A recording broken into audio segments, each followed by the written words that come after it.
अपने YouTube channel Indresh GS classes में आप सभी का स्वागत करता हूं। दोस्तों, आज हमारा जो प्रैक्टिस सेट नंबर सीडीपी का जो है प्रैक्टिस सेट नंबर 4 है या 5 है। ठीक है, ठीक। तो आप लोग जितना हो सके वीडियो को शेयर करिए, चैनल को सब्सक्राइब। ये हमारे सभी PYQ हैं। ठीक है, PYQ जो विभिन्न प्रतियोगी परीक्षाओं में जो हमारा यूपी टेट हो गया, यूपी टेट, ठीक, UP TET, CTET, CTET, CTET, ठीक, और यस टेट। यस टेट वालों के लिए क्या है, मोस्ट इंपॉर्टेंट है। ठीक है, यस टेट। ठीक, तो आप लोग जितना हो सके उतना वीडियो को क्या करिए, शेयर करिए, चैनल को क्या कर लीजिए, सब्सक्राइब कर लीजिए। ठीक, चलिए स्टार्ट करते हैं आज का पहला क्वेश्चन। क्वेश्चन नंबर 1 क्या कह रहा है कि बुद्धि का जो एकल घटक या एक अव्यय सिद्धांत था, मतलब एक सिद्धांत कौन, बुद्धि का जो एकल सिद्धांत किसने दिया था? तो यह कौन दिए थे? हमारे अल्फ्रेड बिने साहब ने। कौन दिए थे? अल्फ्रेड बिने साहब। किसके द्वारा था? अल्फ्रेड बिने के द्वारा था। ठीक है, तो याद रखिएगा। तो ए पार्ट हमारा क्या जाएगा? Right answer. सी पार्ट हमारा क्या जाएगा? Right answer. बुद्धि के संदर्भ में एकल घटक या एकल अव्यय या एक सिद्धांत का जो है प्रतिपादन जो हमारे मनोवैज्ञानिक अल्फ्रेड विने द्वारा दिया गया था। तो ए पार्ट हमारा क्या जाएगा? राइट। ठीक, चलिए आगे चलते हैं। नेक्स्ट क्वेश्चन नंबर आप बताएंगे 2। क्वेश्चन नंबर 2 हमारा क्या कह रहा है कि बहिर्मुखी प्रवृत्ति के व्यक्ति होते हैं। बहिर्मुखी प्रवृत्ति के व्यक्ति होते हैं। बहिर्मुखी का मतलब क्या होता है? जो व्यक्ति जो क्या होता है, जो लोगों के साथ बहुत जल्द क्या संबंध स्थापित कर लेता है, मतलब उनके साथ क्या होता है, जुड़ाव महसूस करता है। ऐसे व्यक्तियों को हम क्या करते हैं? बहिर्मुखी प्रवृत्ति के व्यक्ति करते हैं। वे व्यक्ति जो बहुत जल्द क्या कर लेते हैं? संबंध स्थापित कर लेते हैं। ठीक, क्या कर लेते हैं? संबंध स्थापित कर लेते हैं। ऐसे व्यक्ति को हम लोग क्या कहते हैं? ऐसे व्यक्ति हमारे क्या होते हैं? सामाजिक हो सकते हैं। ठीक है, सामाजिक पूर्ण होंगे। जो व्यक्ति बहुत जल्दी के समाज के साथ इंटरेक्ट हो जाते हैं उन्हें क्या सामाजिक कहते हैं। सामाजिक से पूर्ण एवं उनका व्यवहार क्या होता है? मित्रता पूर्ण व्यवहार होता है। ऐसे व्यक्ति होते हैं जो बहिर्मुखी होते हैं। कैसे होते हैं? ऐसे व्यक्तियों को हम क्या कहते हैं? बहिर्मुखी कहते हैं। तनाव मुक्त जो तनाव में रहता है, जो व्यक्ति किसी चीज़ को लेकर टेंशन में रहता है, ऐसे लोगों को हम लोग क्या कहते हैं? तनाव से जो तनाव नहीं लेता उसे बोलते हैं तनाव मुक्त। ठीक है, ये तो हमारा इसके अंतर्गत नहीं आएगा। तो इस तरह से हमारा क्या जाएगा? ए पार्ट हमारा क्या जाएगा? राइट आ जाएगा। ठीक है, चलिए आगे चलते हैं। क्वेश्चन नंबर आप 3 बताएंगे। क्वेश्चन नंबर 3 क्या कह रहा है हमारा? चलिए, सामाजिक पैमाने की विधि के अनुसार इनमें से सुपर स्टार मतलब अतिमानव वह होते हैं जिसे क्या होता है? अतिमानव वह होते हैं जो ज़्यादातर लोगों द्वारा चयन किए जाते हैं। जो अतिमानव होते हैं यानी सुपर स्टार होते हैं, वह लोगों के द्वारा क्या किए जाते हैं? क्या किए जाते हैं? चयन किए जाते हैं। वे क्या होते हैं? उन्हें यह एक क्या होते हैं? सामाजिक पैमाने विधि द्वारा, सामाजिक पैमाने की विधि द्वारा क्या किए जाते हैं? सामाजिक पैमाने की विधि के अनुसार जो है इनमें सुपर स्टार तथा अतिमानव वह होते हैं जो ज़्यादातर लोगों के द्वारा क्या किए जाते हैं? चयन किए जाते हैं। ऐसे व्यक्तियों को हम लोग क्या कहते हैं? क्या कहते हैं? सुपर स्टार या अतिमानव। ठीक है, ये पार्ट हमारा राइट इसका भी। चलिए नेक्स्ट चलते हैं। क्वेश्चन नंबर आप 4 बताइए। क्वेश्चन नंबर 4 क्या करा? व्यक्तित्व के मूल्यांकन हेतु प्रयुक्त शब्द सहचर्य प्रशिक्षण विधि का प्रयोग जुंग द्वारा किस, मतलब ये कौन किया था? ये भी याद रख लीजिएगा, जुंग। ठीक है, जुंग द्वारा इसका क्या किया था प्रयोग? जुंग एक क्या थे? वैज्ञानिक थे, उनके द्वारा किया गया था। और किस वर्ष किया गया था ये हमसे पूछा। तो यह जो है 1900 कब में? 1910 में किया गया था। ठीक है, 1910 में जुंग ने व्यक्तित्व, जो हमारा व्यक्तित्व मूल्यांकन के लिए सहचर्य परीक्षण का निर्माण किया था। किसका किया था? सहचर्य परीक्षण का क्या किया था? निर्माण किया था। कब? 2010 में। ठीक, सहचर्य परीक्षण का निर्माण जो व्यक्तित्व के मूल्यांकन के लिए किया जाता है उसको किसने किया था? जुंग ने किया था। कब किया था? 1910 में किया था। ठीक, चलिए नेक्स्ट चलते हैं। क्वेश्चन नंबर 5 बताइए। क्वेश्चन नंबर 5 का लंबाई, भार, त्वचा का रंग, पैर, आँखों एवं बालों का रंग में विविधता तथा विचलन को कहते हैं। बताइए, लंबाई, भार, त्वचा का रंग, पैर, आँखों एवं बालों का रंग में जो विविधता होती है तथा विचलन को क्या कहा जाता है? भावनात्मक अंतर होता है, भौतिक अंतर होता है, या मानसिक तो ये क्या होता, किसी के लंबाई में, किसी बच्चे की लंबाई में, किसी भार, उसके त्वचा में, रंग में, पैर में, आंखों में, बालों में, ये सब जो विभिन्नताएं पाई जाती हैं ये हमारे क्या होते हैं, भौतिक होते हैं। क्या होते हैं, भौतिक डिफरेंसेस होते हैं। ठीक है, भौतिक अंतर होते हैं। ठीक, चलिए नेक्स्ट चलते हैं। क्वेश्चन नंबर 6 बताइए आप।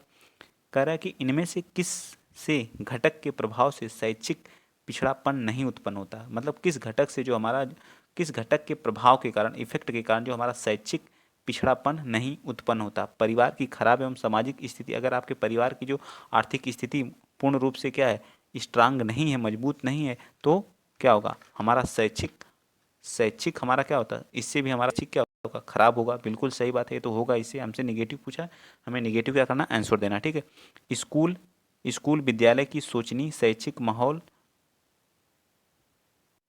ठीक, सेकंड ऑप्शन हमारा क्या कह रहा है कि स्कूल विद्यालय के सोचनी शैक्षिक माहौल। बिल्कुल सही बात है, अगर ऐसे हमारे माहौल रहेंगे तो हमारा इससे भी क्या इफेक्ट पड़ेगा। परिवार का पेशे से कोई इफेक्ट हमारा नहीं पड़ता है शैक्षिक पिछड़ेपन पे। ठीक है, इस तरह से हमारा ही क्या आ जाएगा, राइट आंसर आ जाएगा, क्योंकि हमें निगेटिव पूछा है, निगेटिव का आंसर हमेशा क्या, निगेटिव देना है। ठीक है, निगेटिव का आंसर हमेशा क्या, निगेटिव देना। ठीक, परिवार की सोचनी भावनात्मक वातावरण का भी इफेक्ट पड़ता है हमारे शैक्षिक पर। ठीक, चलिए आगे चलते हैं। नेक्स्ट क्वेश्चन नंबर आप 7 बताएंगे। क्वेश्चन नंबर 7 क्या करा कि समान आयु वर्ग के संबंध अन्य सहपाठियों से जब किसी छात्र की तुलना की जाती है तो उससे एक स्पष्ट शैक्षिक कमी, मतलब त्रुटि जिसको दृष्टिगोचर होती है, ऐसे बच्चों को क्या कहा जाता है। जो सामान्य बच्चे हैं, सामान्य आयु वर्ग के बच्चों के सहपाठियों से जब उनकी क्या तुलना की जाती है तो उसमें एक क्या स्पष्ट शैक्षिक क्या आती, कमी आती है। तो ऐसे बालकों को हम क्या कहते हैं, पिछड़ा पिछड़ा बालक कहते हैं। क्या कहते हैं, ऐसे बालकों को हम लोग क्या कहते हैं, पिछड़ा बालक कहते हैं। बुद्धि लब्धि में इनकी क्या कम रखते हैं, इसी क्या कहा जाता है, इसी को हम का कमी होते हैं। थोड़ा सा वो ज़्यादा उनको किसी चीज़ को सीखने में जो होते हैं, सामान्य बालक क्या होते हैं, किसी चीज़ को जल्दी पकड़ते हैं, और जो पिछड़े बालक होते हैं किसी चीज़ को सीखने में थोड़ा समय लेते हैं। ठीक है, इसलिए इनको क्या कहा गया, पिछड़ा बालक कहा गया। चलिए आगे चलते हैं। क्वेश्चन नंबर नेक्स्ट, किसने कहा था, इससे 100% किसने कहा था, क्या कहा था, इससे क्वेश्चन 100% आएगा। ठीक है, सृजनशील मानव, कोई व्यक्ति मतलब सृजन है, क्रिएटिव है, मानव मस्तिष्क द्वारा संबंधों को रूपांतरित करके नई विषय वस्तु का रचनात्मक सृजन कर नए अंतः संबंधों का विकास करने की शक्ति का प्राय है। एक किसने कहा था, इसको किसने कहा था, इसको स्किनर ने कहा था। ठीक है, स्किनर द्वारा यह कहा गया था। ठीक है, स्किनर द्वारा कहा गया था, सृजनात्मक मानव मस्तिष्क के द्वारा संबंधों को रूपांतरित करके नई विषय वस्तु का रचनात्मक सृजन करके अंतर संबंधों का विकास करने की शक्ति का क्या है, पर्याय है। तो इसको आप लोग याद रखिएगा, इससे क्वेश्चन 100% बन सकता है। तो सी पार्ट राइट। चलिए नेक्स्ट चलते हैं। क्वेश्चन नंबर 9 बताइए, आईपीसी का पूरा अर्थ क्या होता है। आईपीसी देखिए, भी क्वेश्चन पूछा हुआ है। आईपीसी इसको बोलते हैं इंडियन पैनल कोड। क्या बोलते हैं, इंडियन पैनल कोड, मतलब बी पार्ट इसका होगा भारतीय दंड संहिता। क्या बोलते हैं, भारतीय दंड संहिता। इंग्लिश में इसको क्या बोलते हैं, यहाँ पे लिख लीजिए, इंडियन, आई का क्या होता है, Indian panel, PANAL panel code. ठीक है, code COAD, IPC, CRPC, IPC, CRPC हमारी क्या धाराएं होती हैं। ठीक, चलिए नेक्स्ट चलते हैं। क्वेश्चन नंबर 10 बताइए, बालक का जो प्रारंभिक विकास मुख्यतः किस पर निर्भर करता है। तो बच्चे का जो प्रारंभिक विकास होता है उसके माता पिता, वातावरण, परिवेश, विद्यालय का वातावरण या समाज। तो उसके माता पिता, प्राथमिक शिक्षक कौन होते हैं, बालक के प्राथमिक शिक्षक कौन होते हैं, उसके माता पिता होते हैं। द्वितीयक कौन होता है, वहाँ का परिवेश, वातावरण, और विद्यालय का वातावरण हमारा द्वितीयक क्या होता है, क्या होता है, द्वितीयक विकास का द्वितीयक चरण होता है, द्वितीय चरण होता है। ठीक है, चलिए नेक्स्ट चलते हैं। क्वेश्चन नंबर आप 11 बताइए। क्वेश्चन नंबर 11 क्या कर रहा है कि सामान्यतः यह देखा गया कि बच्चा थोड़े बहुत मायनों में अपने माँ बाप से भिन्न होता है। इससे किसके अनुवांशिक नियम के जरिए विश्लेषित किया जा सकता है। सामान्य, विभेद, औन्नत्य, कीटाणुओं के जनन द्रव्य सिद्धांत द्वारा, या किसके द्वारा। 11th का बताइए। तो यह जो है विभेद जिसको बोलते हैं, क्या बोलते हैं, विभेद के द्वारा क्या किया जाता है, ये चीज़ें होती हैं। ठीक है, तो हमारा क्या आ जाएगा, बी पार्ट, हमारा 11th का बी पार्ट। जो बच्चा थोड़ा बहुत मायने में क्या अपने माँ बाप से भिन्न होता है, इसे आनुवंशिकता के विभेद नियम से स्पष्ट किया जा सकता है। किसके, विभेद नियम के द्वारा स्पष्ट। आगे आइए, क्वेश्चन नंबर 12 बताइए, किसी जिज्ञासु, मतलब जिसके अंदर किसी चीज़ को करने की बहुत ज़्यादा जिज्ञासा हो, ऐसे छात्र को प्रेरित करके निम्न में से कौन सा एक कारगर उपाय है। मतलब उसको सज़ा द्वारा, उसको सज़ा प्रशंसा द्वारा, आलोचना द्वारा, या इनमें से कोई नहीं। बताइए, उसको सज़ा देंगे, सज़ा के द्वारा वो अच्छा काम करेगा, बहुत जिज्ञासु, तो गलत बात है, बिल्कुल गलत बात है। ठीक है, 12 का, तो हम उसे की प्रशंसा करके उससे क्या काम को करने के लिए क्या कर सकते हैं, प्रेरित कर सकते हैं। ठीक है, आगे चलिए, क्वेश्चन नंबर आप बताएंगे 13। जो लोग पहली बार चैनल पे विजिट कर रहे हैं तो प्लीज़ आप लोग चैनल को सब्सक्राइब कर लीजिए, शेयर भी कर दिया करिए। ठीक है, आपको यहाँ यूपी टेट, सुपर टेट और जिसमें हिंदी, सभी एग्जाम में यूपी ट्रिपल एससी जैसे एग्जामों की जो क्या तैयारी कराई जाती है। यूपी टेट के लिए बहुत ही महत्वपूर्ण ये पीवाईक्यू चल रहे हैं। पीवाईक्यू हमारे फिनिश हो जाएंगे, उसके बाद हम लोग नए क्वेश्चन को स्टार्ट। पीवाईक्यू का महत्व, जो लोग 2022 में एग्ज़ाम दिए होंगे उन लोगों को सारी चीज़ें पता होंगी, क्योंकि 2022 में जो है 2017 का पेपर पूर्ण रूप से क्या था, रिपीट था। इसलिए बोलता हूँ कि पीवाईक्यू करना बहुत ज़रूरी है। ठीक, चलिए आगे चलते हैं। क्वेश्चन नंबर 13 बताइए। बताइए, खेल कूद के जरिए बच्चों में किस प्रकार का विकास संभव है। खेल कूद के जरिए बच्चों में किस प्रकार का विकास संभव है, बताइए 13 का। तो कौन सा, उसमें जो है परस्पर समान सम्मान की भावना, बिल्कुल जो है अगर बच्चा खेल कूद करेगा तो कुछ बच्चों के साथ इंटरेक्ट होगा, उसमें छोटे बड़ों लोगों का क्या सम्मान करने की भावना उत्पन्न होगी। सहयोग एवं सामंजस्य, किसी भी खेल को खेलने के लिए सहयोग एवं सामंजस्य की आवश्यकता बहुत जरूरी, तो उसके अंदर सहयोग और सामंजस्य की भावना क्या होगी, विकसित होगी।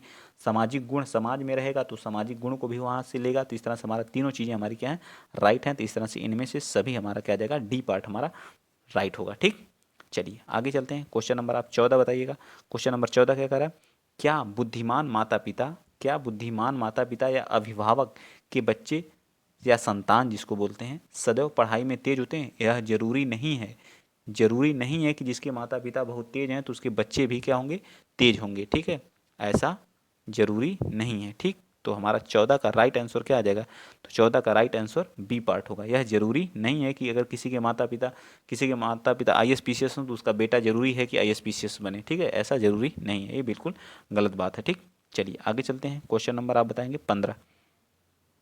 बताइए, एक निर्धन परिवार के बच्चे जो छोटे आकार के परिवार से संबंध है उनको विकास के बेहतर वातावरण पाने के मौके होते हैं, क्योंकि उन्हें बड़े परिवार के निर्धन बच्चों की अपेक्षा साफ सफाई से जुड़ी कम समस्याओं का सामना करना पड़ता है। इन उनके अभिभावक ज़्यादा प्रसन्नचित्त रहते हैं, उन्हें शांतिमय परिस्थिति मिलती है, उन्हें बेहतर परिस्थिति प्राप्त होती है। एक निर्धन परिवार के बच्चे की बात कर रहा, आकार परिवार से संबंध रखता, उनको विकास के बेहतर वातावरण पाने के मौके होते हैं, क्योंकि उन्हें बड़े परिवार के निर्धन बच्चों की अपेक्षा क्या होती है, उनसे अपेक्षा की जा रही है। बताइए, तो इसका राइट आंसर हमारा क्या आ जाएगा, 15 का डी पार्ट। उन्हें बेहतर परिस्थितियाँ प्राप्त होती हैं। ठीक है, उन्हें क्या होती हैं, बेहतर जो अच्छे निर्धन, जो क्योंकि उन्हें बड़े परिवार के निर्धन बच्चों की अपेक्षा उन्हें क्या होती हैं, बेहतर परिस्थितियाँ प्राप्त होती हैं। जो निर्धन बच्चे होते हैं और जो बड़े परिवार के बच्चे होते हैं, जो निर्धन परिवार के बच्चों की अपेक्षा जो बड़े परिवार के बच्चों को उन्हें बेहतर क्या होती हैं, परिस्थितियाँ उपलब्ध होती हैं। ठीक, चलिए आगे चलते हैं। क्वेश्चन नंबर आप बताएंगे 16। क्वेश्चन नंबर 16 बताइए, बच्चों के सामाजिकरण, मतलब उनका जो सामाजिकरण करने की दो विधियों में एक स्नेह परक सजा एवं दूसरी क्या, एक स्नेह परक मतलब प्यार से उनको सजा देना, और एक कौन सी है, दो विधियां सामाजिकरण की दो, एक स्नेह परक है और दूसरी कौन सी है, तो दूसरी हमारी उद्देश्य परक सजा मिलती है। एक क्या मिलती है, स्नेह परक, और दूसरी हमारी क्या होती है, उद्देश्य परक। ठीक, क्या होती है, उद्देश्य परक होती है। ठीक है, क्या होती है, उद्देश्य परक। तो बी पार्ट हमारा इसका राइट आ जाएगा, 16 का बी पार्ट राइट। चलिए नेक्स्ट चलते हैं। क्वेश्चन नंबर 17 बताइएगा।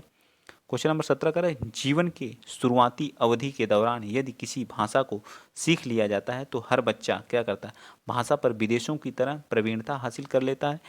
एक एक मूल मतलब पैतृक भाषाई भाषज निवासी की भांति क्या करता है, प्रवाह कर सकता है। ठीक है, तो ये बिल्कुल सही है, हमारा यही क्या आ जाएगा, बी पार्ट हमारा क्या आ जाएगा, राइट आंसर आ जाएगा। ठीक है, इसका 17 का बी पार्ट हमारा राइट होगा। ठीक, चलिए आगे चलते हैं। क्वेश्चन नंबर आप बताएंगे 18। क्वेश्चन नंबर 18 क्या कह रहा है, 2 से 3 वर्ष की आयु के मध्य एक बच्चे की जो भाषाई विकास दर परसेंट में बढ़ता है।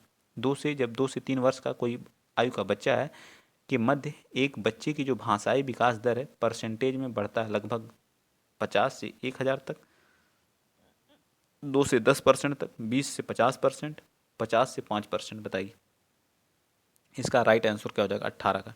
तो 18 का राइट आंसर 2 से कितना होता है, 2 से 10% हमारा क्या करता है, बढ़ता है। ठीक है, जो हमारा 2 से 3 वर्ष की आयु के मध्य के जो बच्चे होते हैं उनमें क्या होता है, शब्दकोश भंडार लगभग 100 होते हैं। इनमें शब्दकोश के भंडार, ये भी याद रखिएगा, इनमें शब्दकोश के भंडार कितने होते हैं, 100 होते हैं लगभग लगभग में, ठीक है। और इनके जो विकास दर होती है, जो भाषाई विकास दर होती है, वो 2 से 10% तक क्या करती है, शब्द बढ़ते रहते हैं, ठीक। 2 से 10 शब्द क्या करते रहते हैं, बढ़ते रहते हैं। चलिए आगे बताएंगे। क्वेश्चन नंबर आप 19 बता दीजिए।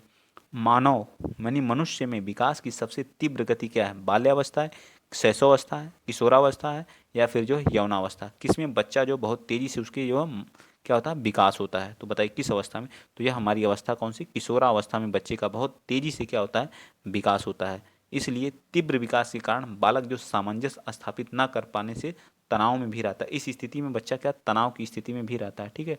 तनाव, क्योंकि वह सामंजस्य को नहीं बैठा पाता है, ठीक है। इस कारण हमेशा क्या रहता है, तनाव में रहता है। नेक्स्ट चलिए क्वेश्चन नंबर आप बताएंगे 20। सी फैलोकोडल प्रवृत्ति के सिद्धांत के अनुसार शारीरिक विकास होता है। जो सी फैलोकोडल की प्रवृत्ति के अनुसार जो हमारा जो शारीरिक विकास कैसे होता है, बताइए। सिर से पाँव की ओर कैसे होता है, सिर से पाँव की ओर होता है। तो ये पार्ट हमारा इसका राइट हो जाएगा, सिर से पाँव की ओर। मानव शरीर का विकास जो हमारा सिर से किधर होता है, पाँव की ओर होता है, ठीक है। चलिए आगे चलते हैं। नेक्स्ट क्वेश्चन नंबर आप बताएंगे 21 बताइए। गर्भधारण से शिशु के जन्म की अवधि को कहते हैं, जो गर्भधारण से शिशु के जन्म की अवधि को क्या कहते हैं, गर्भधारण से शिशु के जन्म की अवधि को क्या कहा जाता है, बताइए। तो उस अवधि को क्या कहते हैं हम लोग, जो प्रसव काल, क्या कहा जाता है, प्रसव काल कहा जाता है। क्या कहा जाता है, प्रसव काल। जो गर्भधारण से शिशु के जन्म की अवधि को हम प्रसव काल कहते हैं, ठीक है। इसकी अवधि क्या होती है, इसकी अवधि होती है 280 दिन या फिर 9th मंथ होती है, ठीक है। 9 महीने या 9 महीने 10 दिन होती है, पूरा याद रखिएगा, ठीक। पूछ सकता है क्वेश्चन इससे, ठीक। चलिए आगे चलते हैं। क्वेश्चन नंबर आप 22 बताइए। क्वेश्चन नंबर 22 का रखे, जीन पियाजे द्वारा परिभाषित चरण, इन्होंने 4 क्या चरण बताए थे, ठीक। ज्ञानात्मक विकास की शुरुआत शिशु द्वारा अपनी संवेदन, विवेक एवं गतिविधियों का इस्तेमाल दुनिया को समझाने के साथ होती है, कहलाता है, बताइए कौन सी है। इस्तेमाल दुनिया को समझने के साथ होती है, तो कौन सी होती है। संवेदी मोटर अवस्था में तो वो सीखेगा नहीं, बिल्कुल गलत बात है। ए पार्ट कि ये पार्ट में ही सीख लेगा। तो एक मिनट, क्या कह रहा है कि संवेदना, अच्छा संवेदना है तो संवेदी में ही सीखेगा ना, तो ये हमारा क्या हो जाएगा, संवेदी मोटर अवस्था, ठीक है। क्या, संवेदी मोटर अवस्था, जिसकी अवस्था कितनी होती है, इसकी जो 0 से 2 वर्ष होती है, ठीक है। 0 से 2 वर्ष का बच्चा क्या होता है, संवेदी मोटर स्किल के अंतर्गत आता है, ठीक है। और संचालन पूर्व अवस्था, यह अवस्था हमारी कौन सी होती है, यह अवस्था जो होती है कितनी होती है, 2 से 6 वर्ष तक का बच्चा जब होता है तो उसको बोलते हैं जो हम संचालन पूर्व अवस्था, ठीक है। इसके बाद कौन सी होती है, साकार या मूर्त अवस्था जिसको बोलते हैं, ठीक है। यह अवस्था हमारी 6 से 11 वर्ष की होती है, ठीक है। एक अनौपचारिक, इसको अमूर्त अवस्था बोलते हैं, अमूर्त जिसको बोलते हैं वह होती है हमारी 11 से अधिक एज वाली। 4 अवस्थाओं को इन्होंने बताया था, ठीक। चलिए आगे चलते हैं। क्वेश्चन नंबर 23 बता दीजिए। रोसा स्याही धब्बा परीक्षण जो व्यक्तित्व का मूल्यांकन करने के लिए इस्तेमाल किया जाता है। रोसा स्याही धब्बा एक परीक्षण है जो व्यक्ति के व्यक्तित्व का मूल्यांकन करने के लिए इस्तेमाल किया जाता है, का विकास किया जाता है। आइसैंक ने, या एल्पोर्ट ने, या हार्टमैन रोसा ने, या जीन पियाजेट ने, बताइए कौन किया था। तो ये हमारा राइट आंसर इसका क्या आ जाएगा, सी पार्ट। इनका रोसा स्याही धब्बा इसमें, तो रोसा इनके नाम में भी, ऐसे करके आप लोग याद रख लीजिएगा। ट्रिक कहते हैं, हार्ट रोसा ने के द्वारा जो है यह जो है परीक्षण तैयार किया, रोसा स्याही धब्बा परीक्षण, ठीक। नेक्स्ट बता दीजिए क्वेश्चन नंबर 24। बहुबुद्धि का सिद्धांत किसने दिया था, जो बहुबुद्धि का सिद्धांत है, तो बिने जी ने एक बुद्धि सिद्धांत दिया, हावर्ड गार्डनर साहब ने बहुबुद्धि का सिद्धांत दिया था। कितने, बहुबुद्धि का सिद्धांत कौन दिया था, हावर्ड गार्डनर साहब ने दिया था। बहुबुद्धि सिद्धांत को हावर्ड गार्डनर द्वारा दिया गया था, ठीक। चलें आगे चलते हैं। नेक्स्ट क्वेश्चन नंबर 25 बता दीजिए। अपने आसपास वातावरण माहौल के साथ सामंजस्य बैठाने या ढालने की क्षमता से बुद्धिमत्ता का संबंध जोड़ने वाला वैज्ञानिक मनोवैज्ञानिक था। जीन पियाजे अपने आसपास सामाजिक जिसको बोलते हैं, हावर्ड गार्डनर या फिर थॉर्नडाइक, या इनमें से कोई नहीं। तो ये हमारे कौन थे, जीन पियाजे साहब थे। कौन थे, जीन पियाजे। कौन थे, जीन पियाजे साहब थे, ठीक है। तो राइट आंसर ए पार्ट। चलिए नेक्स्ट बताइए। थॉर्नडाइक जो थॉर्नडाइक सिद्धांत इनमें से किस वर्ग के तहत सूचीबद्ध किया जाता है। व्यवहारिकता का सिद्धांत, ज्ञानात्मक सिद्धांत, या मनोविश्लेषणात्मक। तो कौन सा सिद्धांत था, व्यवहार का सिद्धांत कौन दिया था, ये हमारे दिए थे थॉर्नडाइक साहब ने। तो ये पार्ट हमारा राइट हो जाएगा। आगे बता दीजिए क्वेश्चन नंबर 27 क्या कह रहा है, ध्वनि की गति के अनुक्रम एवं उनकी संरचना को विनियमित करने के नियमों से संदर्भित भाषा का घटक अव्यय अव्यय कहलाता है। बताइए कौन सा कहलाता है? तो सीमेंटिक कहलाता है, व्याकरण कहलाता है, ध्वनि उच्चारण विज्ञान कहलाता है। क्या कहलाता है? ध्वनि उच्चारण विज्ञान कहलाता है। ठीक है, ध्वनि उच्चारण विज्ञान। तो इसका भी हमारा सी पार्ट राइट। नेक्स्ट चलते हैं, क्वेश्चन नंबर आप 28 बता दीजिए। क्वेश्चन नंबर 28, इनमें से कौन सी ग्रंथि पीयूष ग्रंथि को नियंत्रित करती है? बताइए इनमें से कौन सी ग्रंथि हमारी जो है जो पीयूष ग्रंथि को नियंत्रित इस प्रकार शरीर की सामान्य तथा अनुपातिक विकास को प्रभावित करती है, तो वह कौन सी ग्रंथि है? तो वह हमारी ग्रंथि कौन सी ग्रंथि है? तो वह हमारी ग्रंथि इनमें से कोई, ना तो थायराइड है, ना ही थायराइड करती है, ना तो यौन, नहीं मूत्र ग्रंथि है, इनमें से कोई नहीं। ठीक है, पीयूष ग्रंथ को हम मास्टर ग्रंथ, पीयूष ग्रंथ को क्या क्या क्या कहा जाता है? मास्टर ग्रंथि कहा जाता है। ठीक है, मास्टर ग्रंथि के नाम से जाना जाता है। किसी भी ग्रंथि के द्वारा इसे नियंत्रित नहीं किया जा सकता। यह क्या होती है? स्वनियंत्रित होती है। क्या होती है? स्वनियंत्रित होती है। ठीक है, स्व नियंत्रित होती है। ठीक है, नियंत्रित होती है मतलब खुद से क्या होती है? इसका नियंत्रण होता है। ठीक, चलिए आगे चलते हैं। तो हमारा डी पार्ट इसका होगा। ठीक, चलिए 29 का बताइए, इनमें से कौन सी प्राकृतिक भावनात्मक विकास से संबंध नहीं है? इनमें से कौन सी प्रकृति भावनात्मक विकास से संबंधित नहीं है? तो हमारा कौन सा है? तो हमारा डी पार्ट है। भावनाओं का शारीरिक विकास से संबंध नहीं होता। बिल्कुल सही बात है। ठीक है, जो हमारी भावनाएं होती हैं वह हमारे शरीर के विकास से कोई संबंध नहीं रखती हैं। ठीक, 1 मिनट रखती हैं भाई, 1 मिनट। इसका आंसर क्या हो जाएगा? इसका आंसर हमारा बी पार्ट हो। भावनाओं का जो स्फुटन जन्म के साथ होने लगता है। ठीक है, ये हमारा क्या होगा? राइट हो जाएगा। ठीक है, ये बिल्कुल गलत बात कहा है। ठीक है, जो भावनात्मक विकास मानव के जन्म से नहीं प्रारंभ होता है, यह विकास मानव के सामाजिक परिवेश, लोगों के साथ संबंध स्थापित करने के पश्चात भावनात्मक विकास हमारा क्या, जब हम लोगों से मिलना जुलना स्टार्ट कर देते हैं तब हमारे अंदर क्या भावनात्मक विकास क्या होता है? स्टार्ट हो। जब हमारा जन्म होता है तभी हमारा जो भावनात्मक विकास क्या होता है? विकसित नहीं होता है। ठीक, इस चीज़ को आप याद रखिएगा। चलिए चलते हैं, क्वेश्चन नंबर 30 बता दीजिए। क्वेश्चन नंबर 30 आज का लास्ट क्वेश्चन है। एक शिशु का जो सामाजिक विकास निर्भर करता है, तो सामाजिक विकास उसका किस पर निर्भर करता है? उसके द्वारा अन्य लोगों के साथ अंतःक्रिया करने पर। बिल्कुल सही बात है। बच्चा जब दूसरे के साथ जब अंतःक्रिया करके सीखता है उसे हम सामाजिक विकास कहते हैं। ठीक है, शिशु को मिलने वाले प्यार तथा अपनत्व पर। बिल्कुल सही बात है। उसके द्वारा दूसरों का ध्यान अपनी ओर आकर्षित करने की क्षमता पर। बिल्कुल सही है। तो इस तरह से हमारा डी पार्ट इनमें से सभी हमारा क्या आ जाएगा? राइट आ जाएगा। ठीक, आज के क्वेश्चन बहुत ही इंपॉर्टेंट है, जो किसी न किसी परीक्षाओं में हमारे यूपी टेट के किसी न किसी सन में पूछे गए क्वेश्चन है। ठीक, तो आप लोग वीडियो को शेयर करिए, चैनल को सब्सक्राइब करिए, ज़्यादा से ज़्यादा अपना प्यार और सपोर्ट जरूर दिया करिए। ठीक है, और यदि आपका इसको पीडीएफ चाहिए तो आप मेरे टेलीग्राम इसका जिसका लिंक आपको डिस्क्रिप्शन बॉक्स में दिया गया है, तो वहाँ आप जा करके जुड़ सकते हैं, आपको टेलीग्राम पे मिल जाएगा। ठीक, आज के लिए इतना ही। वीडियो अच्छा लगा तो शेयर कर दीजिएगा, चैनल को सब्सक्राइब कर लीजिए। जय हिंद, जय भारत।